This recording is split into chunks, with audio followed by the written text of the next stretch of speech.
Morning, I'm Amber Lewis. And I'm Carson Oakes. Head down to the cafeteria today to enjoy a ham and cheese sandwich, cheese, pepperoni, sausage, or Hawaiian pizza, a hamburger or cheeseburger, a PB&J Uncrustable, or a salad from the salad bar. That's all for lunches. Savannah, how's the weather looking?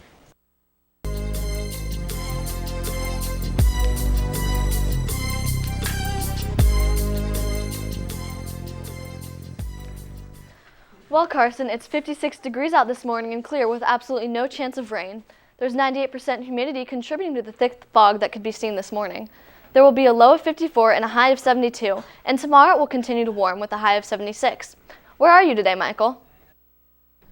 Well, Savannah, we're back outside Mr. Brady's class where it looks like the AP Bio kids are continuing to try and find the killer. You're very intelligent, guys. What are you doing to find this killer today? What are you doing, Michael? Well, today we're transferring different DNA or bacteria to different agarose. Like, how would bacteria necessarily help the crime scene and solving this crime? That's a question for Viraj.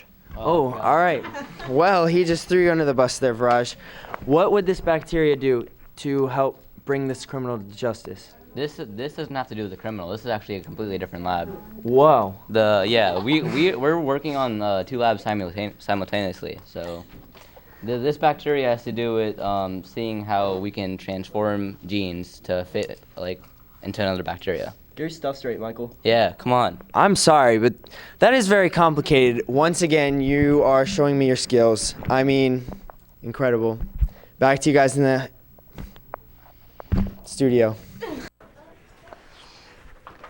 Some of the most toxic places in the world can feel so far away, a river delta in Nigeria, for example, or an e-waste dump site in Ghana, but they're closer to home than you may realize. More than 200,000 people are at risk of exposure to toxic pollution globally, and topping the list is this spot for our electronic waste located in Ghana.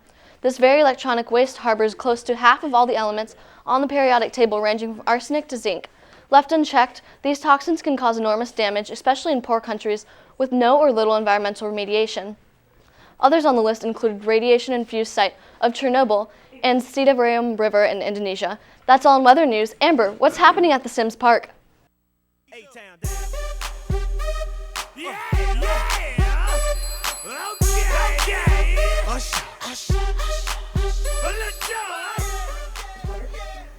Today in local news, Newport Richey is moving along with its $2.2 million plan to revitalize its downtown Sims Park. The city says it's in desperate need of a facelift. The plan includes creating a new playground, installing a splash pad, relocating restrooms, building more boat docks, and a kayaking area. Construction is expected to begin in spring. That's all in local news. Carson, I hear donations are being taken now. What's for? Well, Amber, you can donate money to Mr. Scott's Room in Orange, and all proceeds will go to the Relay for Life and the fight against cancer. Also, if we raise $1,000 by the end of the month, Mr. Scott will shave his head, and at $1,111, he will dye his goatee red. So stop by his room and donate, and any amount is appreciated.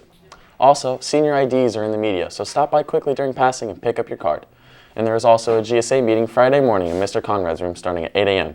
And most importantly, the school website is down, so I'm not entirely sure what is going on around campus.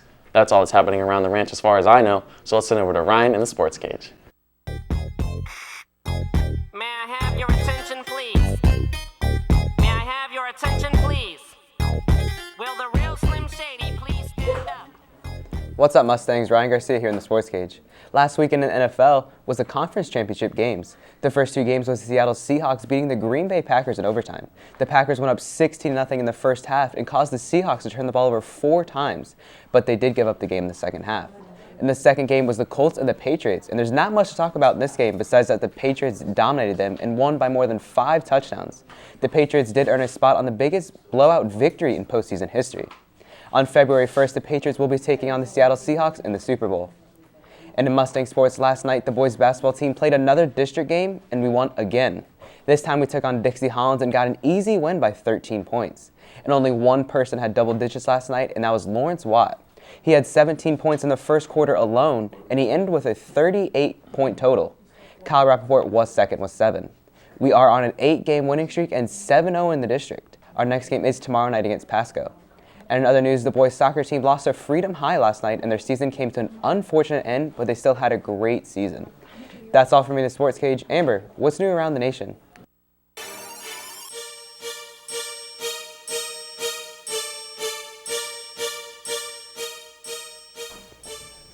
Today in national news, the U.S. government has agreed to pay a New York woman $134,000 because they set up a fake Facebook account using her identity. According to court documents, the woman, Sandra Key, sued the DEA agent Timothy Sinnigan in October. Apparently, Sandra agreed to the use of her data back in 2010 when she was arrested on drug charges. But now the government has overstepped their boundaries by breaching Facebook's terms and policies by lying about a person's identity. In other news, a New York man was arrested by the FBI on Tuesday for allegedly trying to stockpile ricin and sell it on one of the anonymous online marketplaces. Chang Lee apparently used encrypted messaging to contact an undercover agent posing as a ricin supplier. Lee is expected to appear in federal court on charges of attempting to obtain a biological weapon. That's all national news. Carson, what did those brothers steal? Well, Amber, this is a pretty crazy story. A man searching for his wallet in a trash bin was scooped up by a garbage truck and taken on a ride. The man was stuck in the truck for about an hour.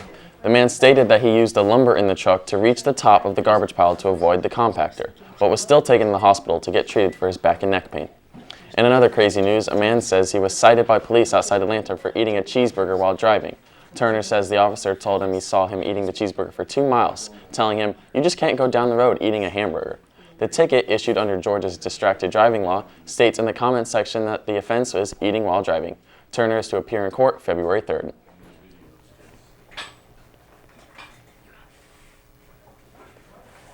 So Amber, I picked up my senior ID yesterday in the media, and it looks pretty good. I'm pretty sure that picture will be my yearbook picture. Okay. So as far as yearbooks, I'm not sure about the pricing. Do you know when they'll go up, or? I think they're still $80 right now. I'm not exactly sure, but I haven't picked up my ID. Is there still a lot left? Yeah, in the it looked media like there was center? like half left, and I think you can take them for your friends if you want. You just have Okay. to talk to the people in the front desk. So Right. it only takes 30 seconds. So stop by in passing and pick them up. Make sure you guys go get them. Thank you for tuning into the Mustang News in the Morning. I'm Amber Lewis. And I'm Carson Oakes. Have a great day.